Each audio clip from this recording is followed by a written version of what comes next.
Call the spaceships to Davenport, prepare for divanarchy, and interface with a couch in space. It is space couch time once again. Speaking of time, we hit another temporal vortex. Clearly, we're in our present, but as far as I understand temporal mechanics, which is not much, but we are coming to you from your past, our future. So we'll figure that whole thing out, but it is the past as you're seeing it. What has not passed is the splendor and glamour of our glorious advertiser coming at you once again with Tiger Squawk Records. Goodness gracious, you want to check out all this new stuff, including How Do I Know She's Alive, new from Israeli.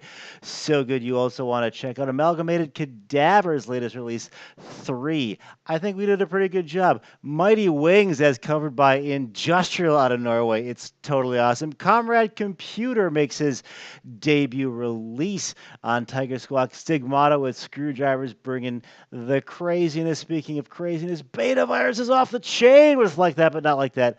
Really great stuff. 3113, or however that is pronounced, by Pale Brigade. All the singles from Churches available at tigersquawkrecords.bandcamp.com. Science fiction remix to Gothicals. Guess what? It's great. Epitaph, as covered by Batavia. Guess what? It's also great. You also want to check out Stellar Invasion from Duckbag TM, followed by the Visticon Super Sampler. We made it happen anyway. And all that good stuff. Ladies and gentlemen, I am so excited for the guest on this episode of Space Couch.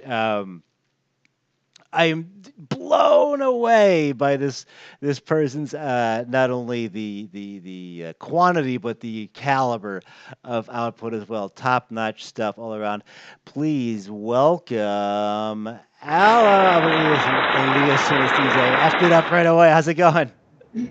Hi, I'm doing great. Thank you for having me on the show. Looking And thank you forward for to the it. introduction. Oh, hey. Um, a bit tricky in that I don't know where to start because your range is so vast. But let's start because I'm excited about it. The Hexen Kickstarter that was successfully pulled off, and the product was great. Let's just jump into this now. We'll come back and you can tell us what we saw. So I'm gonna cut to that clip. Space controls. Oh no, calamity.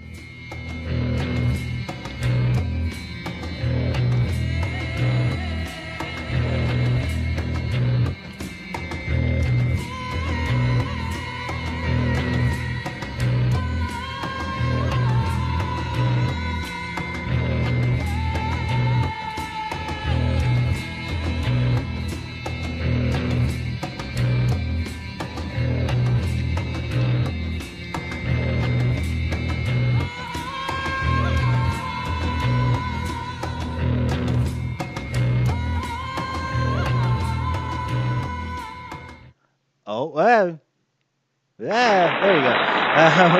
Reintroduction. Space controls are all out of whack today in this temporal vortex. So we just saw a clip of explain to us what we saw because that was scored amazingly. Well, I mean, you just saw a clip from Haxan, which is essentially a first release from my rescoring project That's awesome. for an opera, which technically launched with Haxan, but another version of it existed way before. It was Okay. just structured around live performances. Wow. So the Kickstarter was about just to finally make that recording happen, or oh, that's awesome. Because Yeah, it was. How'd you find the Kickstarter experience? I loved it. It Hmm. was my first Oh, Kickstarter really? Okay. ever. So obviously I was like, oh, I'm not sure, like, will it actually be, popular? Will it do content? There's always this kind of anxiety about things like that. Yeah, but my experience was great, Hmm. much better than GoFundMe that I Okay. had before. Okay. Good to know. And yeah, and everything from like planning the campaign to communication with the funding patrons, I Hmm. guess, was great. Awesome. Awesome. So you're scoring this whole thing out. Is that did you just do that mostly electronically, or did you have to go through that all with cello or whatever other live instruments? What was your process on that? Well, I mean, I started composing, I guess, electronically, but Hmm. it was based around like live performance Okay. because there was a live Twitch score, which doesn't actually make it really live. It was pretty much Oh, me it's great. sitting with like a giant mixer and like all the instruments in the same room and Wow. packaging. Wow. um, yeah, so originally it was based around the live performance. Uh-huh. Then they scored it electronically and then re-recorded vocals and cello. Wow. So why this movie in particular? Well, I mean, I will get into a little bit of a backstory back then when horror and opera was around live performances. So I was supposed to be scoring Haxan live for a show with Maurizio Gaurini from Goblin. It was supposed to be like What? double bill because he also does film rescoring projects. Yeah, just a little bit. But sorry, Goblin fan. Go on. Eh. Also Goblin fan. Yeah, so I was contacted over this, but I guess it never happened. Partially, probably pandemic is to blame for the organization Okay. and stuff. But I was kind of thinking of scoring Haxan as a counterweight to his score of Inferno. Mm-hmm. So kind of like the theme of hell and Right. witchcraft in case of Haxan. I mean, but then when the show didn't happen, I was just fascinated with movie enough that I actually wanted to deliver the project Cool. till the end. I hadn't even heard of it beforehand, but as a contributor to the Kickstarter, I was able to view it, and of course on Twitch, and it is really gnarly for an old timey movie. I was like, that's genuinely terrifying. Is this something people can still check out, or is that window shut if they wanted to see your rescored Haxan? Actually, people can buy it. I mean, Okay. most of what they buy is really my soundtrack because the film is in the public domain. But because I did editing work on it, I just selling it as one package. Fantastic. Where do we go for that? That would be on horrorandopera.com site. Horrorandopera.com. Check it out, everybody. Awesome. Well, that is exciting. Speaking of releases, um, I got to talk about this. 2021 on Tiger Squawk, we saw the release of Anhedonia, killer album. Let's take a listen to Unhandled Promise Rejection Error, which I have hopefully on this space control. Oh no, we're gonna crash into the sun!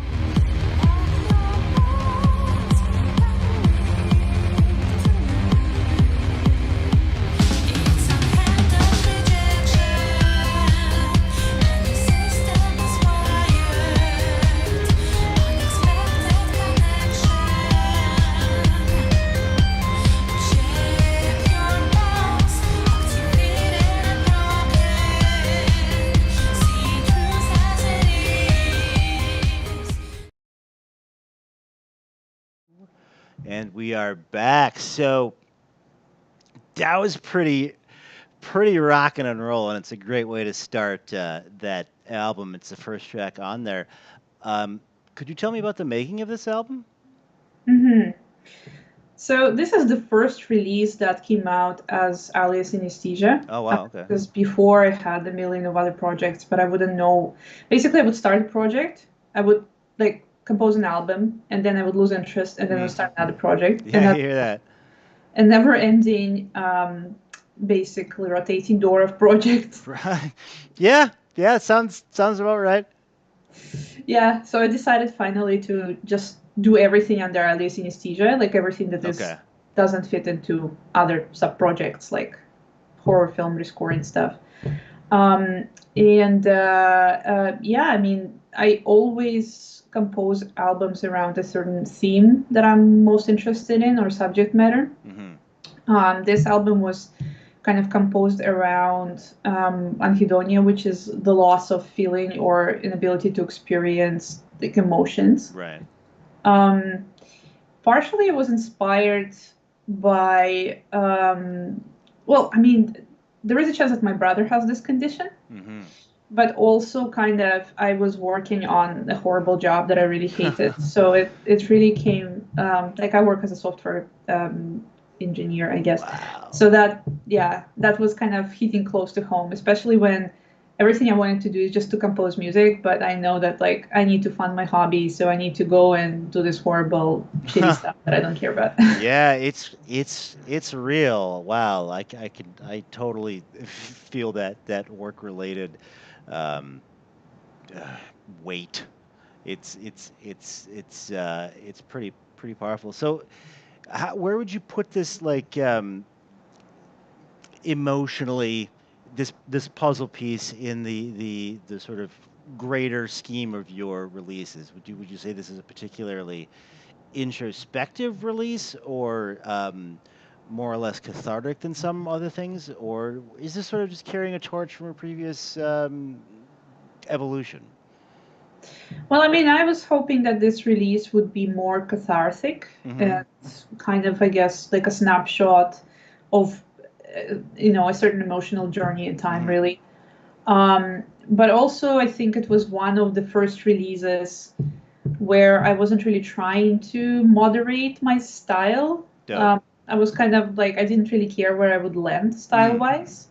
I'm like, yeah, I'll try, I guess, to make something electronic, but there's also distorted cello on this release, so all the parts that sound like guitar, it's cello. Oh, awesome. Okay. Yeah. That's cool. So it was that it that sounds like it might have been freeing, or was it like this stagnation by option, like you had too much to do? I mean, for me, it's always freeing, Hmm. I guess, but I mean, based on just the entire history of my releases, I Hmm. don't sit very well within a single genre. So I Yeah. think for me, it would be also liberating if I could actually be genre specific. Understood. Well, yeah, that's part of the I think the Tiger Squawk aesthetic is Island of Misfit Toys who kick ass. Um, Speaking of that, I am curious how you came or crossed world lines with a friend of the show, Ryan Clark, specifically on Get Ready for This, on Squawk Jams, and other projects. Well, I mean, I Ryan was my friend for a Mm, while, okay, like for past 8 years, I think we know each other. nice. He used to be promoter in Toronto, and this is how we kind of got to know each other because I used to play in a band, all-female trio called Slut Mother, and we were looking for shows in Love it. Toronto at some point. Okay.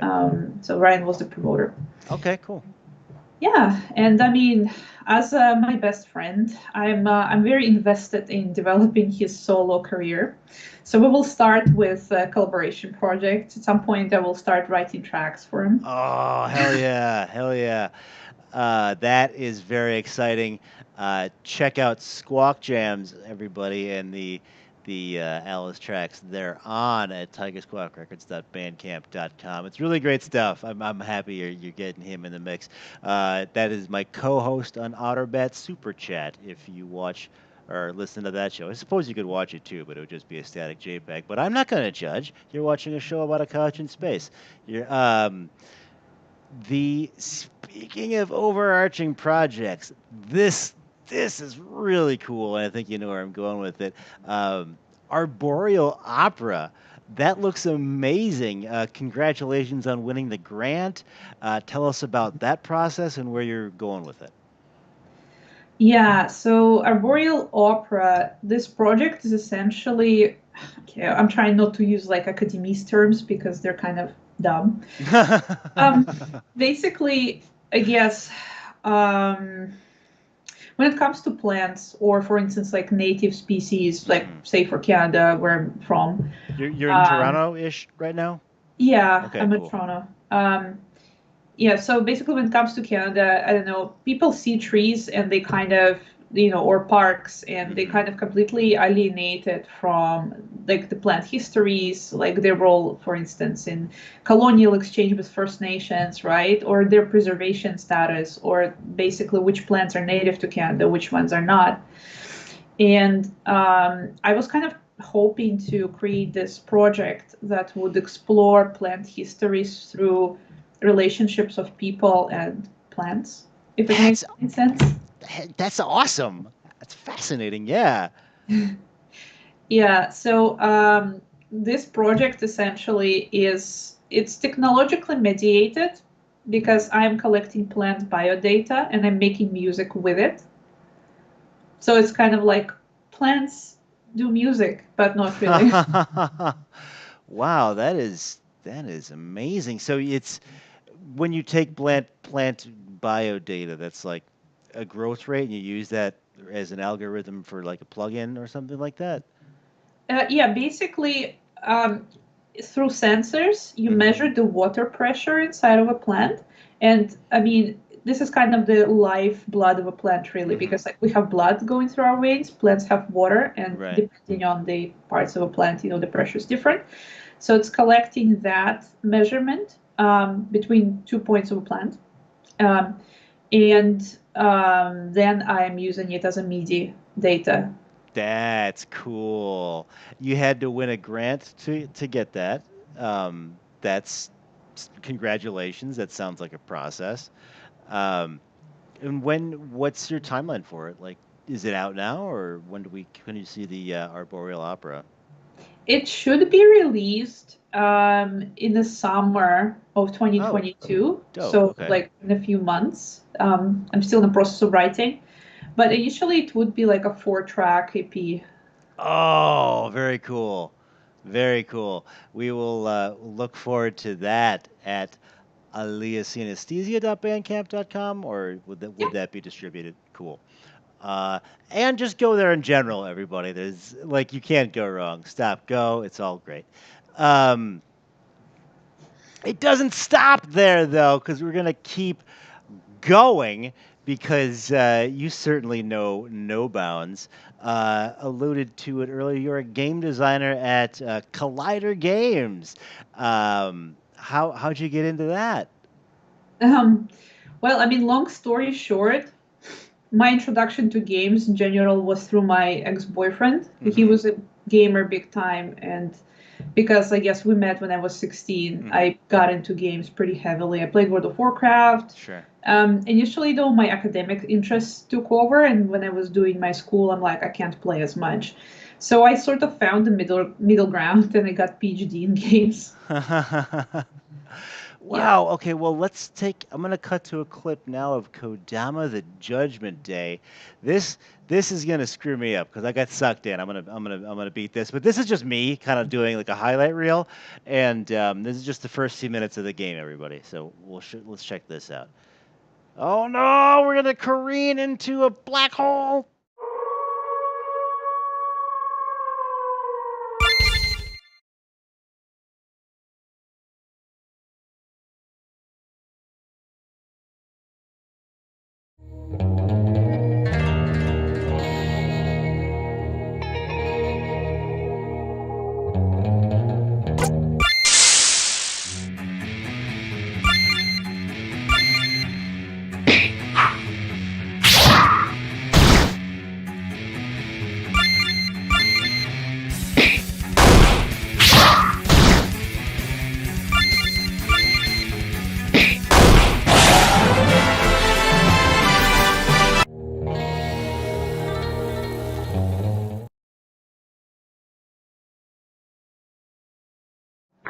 That's the button I wanted. So that was amazing. Tell us about Kodama the Judgment Day. Yeah, I mean, there's two games, Kadama and Cat Game. They both came out as a part of my PhD, I guess, because I had a practical component to it, and it was You're game design. you're Dr. Synesthesia? Yeah. That's amazing. I don't have, I didn't get any questions about the PhD on there. Sorry. We'll go back to video games. So you did this and another game essentially for your PhD. Essentially, yes. But I guess because those games are also pretty much reflection of me, I'm always angry and I'm always critical. So, And turn people into trees. well, I mean, it's liberating, right? There I you, cannot actually do it, so I make a game about it. there you go. It sounds so. Is that you from the ground up? Like, did you do all the programming and the music? I don't know what you do. Yeah, I pretty much do everything. That's Sometimes I awesome. reuse public domain resources, Sure. but I would say 90% of everything is me. Yeah. Kick ass. So, I found that just by going through your website. Is there, should people go to check out like Collider Games on Facebook? What's the best place to see your video game work? Ooh, that's kind of complicated because I'm engaged in so many projects. I can't all of the pages. I hear that. I know how that goes. Eventually, like I will finish site for that specifically. For now, just if you follow my Alia Synesthesia page on Okay. Facebook, sooner or later I'll post something. Sounds good. And uh, I'm just starting out, particularly Kodama the Judgment Day. So if you at home want to play along with me and beat it before I do, because I'm slow at those sometimes, go check that one out. It's free right now, and it's amazing so far. Um, so if we were to sort of zoom out and design Alia Synesthesia, the video game right now, like what would if we could just sort of compress your gestalt into the video game format? Would that be like a Double Dragon thing where you're like knocking out various projects left and right, or like a Tetris thing, you're trying to fit your components in? Like what's your the Alia video game experience? Actually, it would probably would be a lot of different games with different Yeah, graphics and there you go. styles. Love it. Yeah, so for instance, like everything that I do academically would be Dance Dance Revolution Okay. because it involves, jumping hoops. Love it. And everything I do, like work-wise, would probably be some kind of puzzle exploration with hidden maps. That's quite good. Yeah. And, when it comes to freelancing assignments, that would be a horror game. That's such a good answer. Oh yeah, the color coding is coming from inside the house. Good stuff. I love it. Um, you can get that forthcoming Alia Synesthesia game from Tiger Squawk Digital. I'm kidding. We're not gonna. Maybe I don't know. One day. Um, but it doesn't stop there. Even not only are you a for real life doctor, but you are also a peddler of audio. You also do a podcast, Melanaut Radio. What should our listeners expect from your podcast? Ooh, I think building expectations about that one is futile, because it very much reflects me in the sense that it's a mash of everything, Okay. and it is a podcast and it's also a radio show, so it Okay. actually airs on FM radio. You Um, you got a terrestrial radio connection as well. Oh my gosh. Synthetic octopus over here. I'm sorry, I got excited. Please keep talking about Melanaut Radio. yeah, so it's pretty much it's part curated list of stuff that I like and listen to, which involves a lot of stuff from extreme metal to electronic music. Like I'm just creating like those monstrous playlists That sounds gnarly. that not a single person would like. And partially it's audio drama. I actually made a couple of episodes covering Tiger Squawk artists. Yes, that was amazing. Yeah, with the audio drama element in it, and also involves interstellar adventure. Oh, so good. I Uh, mean, all the great shows. the greatest shows do involve interstellar adventure. Um, I found that at mixcloud.com/mellonaut radio. Is that the best place to go, at least on the internet? Yeah, that's the best place for now. I mean, radio, where I'm curating my podcast slash radio show, they also have it on their archive. Or But I think just the best way would be like Mixcloud. do you have a channel if we're in the Toronto area? Is like a radio It's actually station? Guelph area, but it's Okay. yeah, it's 93.3 FM. 93.3 if you're in the Guelph area for Mellonaut Radio. Uh, that is really cool. I don't have this as a prescribed question, but I have to ask, how do you make it all work? Where do you find the time? I actually don't know, and this is like an honest question.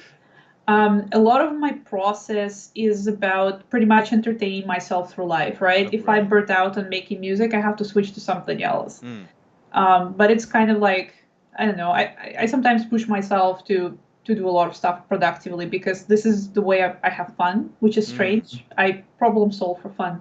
Um, That's yeah. interesting because I get there the same way because I do a ton of shit, but it's like avoiding uh, horror in a way. Like if I can keep just progressing and going, then I don't have to just sit and stew in my thoughts. But perhaps I should take up your approach of actively pursuing joy rather than avoiding terror. But you know, it takes all kinds of I mean, I means. think both things are different sides of the same process. Mm. I mean, something that would keep you occupied is also potentially something that you would find enjoyment in. Right, right. I mean, yeah, it's not like I'm going out deep earth mining or something, some arduous, horrible task, but it does act as sort of the propellant, at least for me. But you just do it. You just keep going forward, man. Speaking of going out, um, I'm gonna f up the details on this, but let me know. You toured with previous guest of the show, one of my favorites, Attrition. Yeah. Yeah, that's true. Are I'm actually a life member of Attrition. awesome. That's so dope. So tell us about that. Yeah, well, I mean, I started touring with Martin in 2017, and then my first show was Hawaii. Oh, And I cool. usually only tour pretty much in exotic destinations because, Canada is far away from Europe or London, UK. So Right. he has a local singer for like European or UK only shows. But yeah, touring with Martin is hella fun. That's awesome.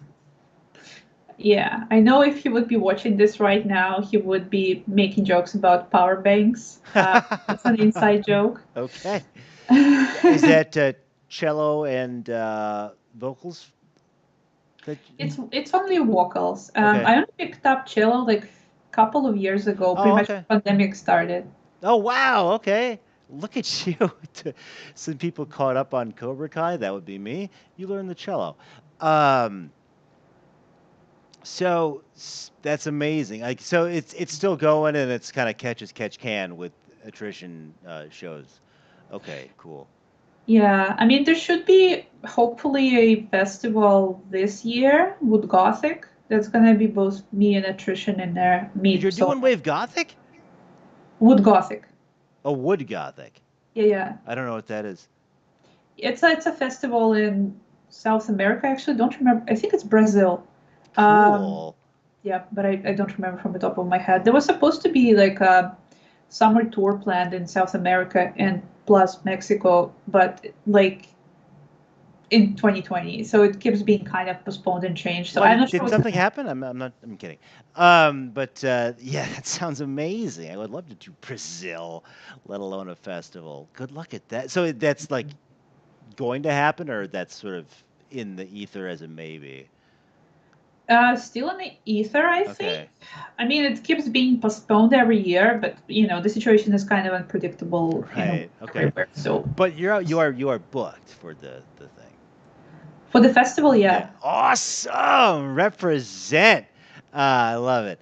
Um, so is that So we got Alia Synesthesia slash Nutrition. In Brazil, do you think you're doing that or any of your many other live acts? I mean, the Twitch stuff was great, but like, uh, I'm not really even sure what the situation in Canada is right now. Can you play out live with any of your acts? Um, yeah, I mean, the restrictions kind of lifted now, Okay, pretty cool. much. We're close to kind of complete opening, I guess. But I mean, after the pandemic, the situation with venues is really weird. Mm, So, a lot of venues closed. Like, that we lost a lot of sucks. venues, Yeah, I which must were too. small venues for artists like me to play in, right? So, I honestly don't know how it's gonna look like. Yeah, I would love it. I'd love it if it opened back up.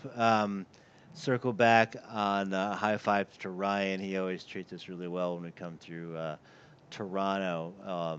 And I love Canada in general so much. I've never had a bad time playing uh, in your wonderful country. Now, a little bit closer to me that I'm in Boston, but Chicago wasn't that far away from the border. Anyway, relatively speaking. Uh, is Subterranea, excuse me, Subterranea still going? Yeah, it's Subterranea. It's still going. I mean, it sort of was a project before Alia Synesthesia, so a lot Mm-hmm. of these things, like a lot of pretty much music, is similar to what you hear in Haxan. It was kind of Okay. between dungeon synths and dark ambient. And actually, this is the main project that I toured with Attrition. Mm. So the project is still active. Um, Except I guess I'm just taking time planning out the next release because Okay. the very moment like Alice Synesthesia was born as a project, I'm like, okay, so I don't have to pigeonhole all those things that Mm. don't fit into Subterranean anymore. So now I guess I'm just taking a step back and restructuring what's going to happen with it. Very cool. Very cool. That's awesome. Now I'm sort of going the other way, personally, where it's like I sort of started with this bizarre sort of everything project, and I'm finding ways to sort of organize that information. But it sounds like you're coming through something.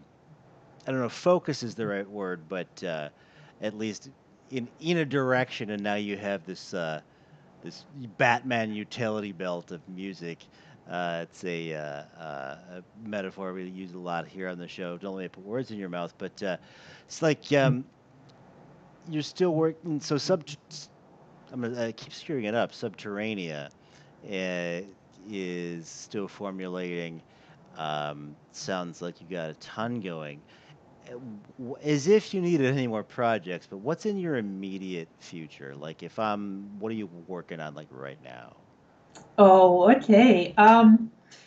So I mean, I guess there are a couple of really projects that I would consider big. Mm. Um, One of them is a research project, so it's kind of not maybe creative in a way, but it's sort of documenting creative practice. It's about NFTs and music.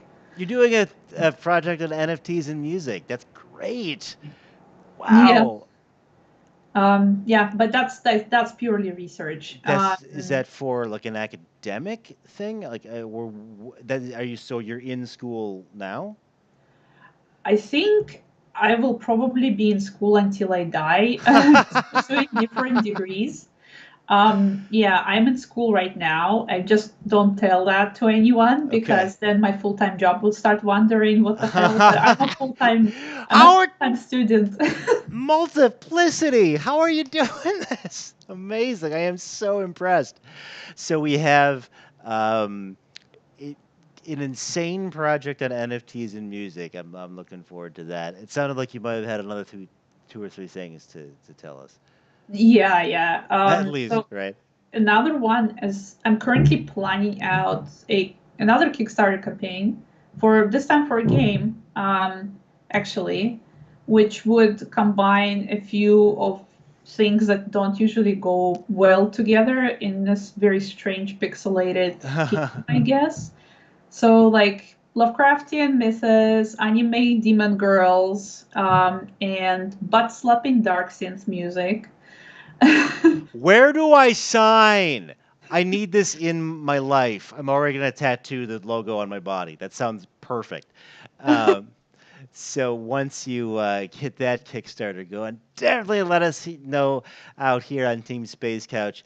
We will broadcast that signal across the cosmos because that's what we do in space. I don't know what just happened. Awesome. So we will look for that uh, Kickstarter when that happens. Uh, that'll be cool. Like, what kind of perks are you thinking about for this sort of thing? Well, I mean, I always kind of like I want to make my projects, I guess, as social as possible Mm, because I mean, as a solo creator, um, it can be sometimes pretty boring just be with yourself and doing things with yourself, right? You need sometimes to bounce off mm-hmm. ideas of someone. It's kind of Totally. yeah, it's sort of very detrimental to my creative process. So I actually want to integrate perks somehow into the game itself. Oh, Um, great. And inspiration wise, I'm actually super interested slash inspired by the kickstarting process of the Last Door game, which I came out. love the last door. Yeah, it's awesome, and it came out like in 2013, and it was already sort of ahead of its time somehow. Yeah, Yeah, I'm but in it. If you go and talk to all the sponsors, one of them is a skinny man with no sleeves. Mm. But that's I just got really excited when you referenced the last door. I thought I was the only one that ever played that shit. But if you're doing anything in that vein with the Alia Synesthesia Subterranea etc. aesthetic, I am excited. If you've been paying any attention at home, you should be excited because you know it's going to be top quality. Um, Goodness gracious. We are on this rogue flight path out here in space, and I'm going to bring this flying divan back on into the station. Um, we just did sort of a flyby of all your various projects, I know, but I wanted to at least touch on as much as I could. Before we sign out our space signal here, anything you want to say or plug or uh, otherwise invoke here on the end of Space Couch. well, I mean, there is this next Tiger Squad compilation that Ah, you're so good. You're so good. We'll talk about that here because you've made such a great segue. Check out the upcoming battle compilation for to be released as part of Dark Side of the Con. I can't tell you who we're battling, but it's Distortion Productions. Yeah, secret announcement. There you go. Well done. I got so excited for our guest. Check out that when it drops. We're still formulating that. You want to go to Alia Synesthesia, spelled like you see it on the screen, .bandcamp.com. Follow her on Facebook. Try to keep up. You want to check out Kodama, The Judgment Day. More titles there. That's just the one I'm playing. Anhedonia, such a good album.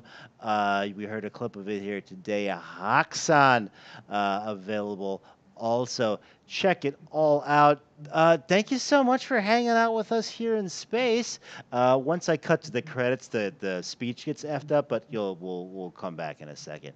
Um, so, this is Brian for Space Couch for Alia Synesthesia et al, etc. Saying, call the spaceships to Davenport, prepare for divanarchy, and interface with a couch in space. Space Couch! Ah! Ah! Come on! Ah! All right, so it'll you'll be able to hear me for like a second, and then for reasons that I have not figured out, my voice will cut out at some point before we'll bring it back. Look at all these wonderful names. Wouldn't you like your name as part of the credits here, listener? You can at patreon.com/gothsicles. That's patreon.com/gothsicles. I finally got rid of the article. It's not the Gothsicles. I don't know, we'll grow and evolve. Thanks for watching Space Couch. Good night.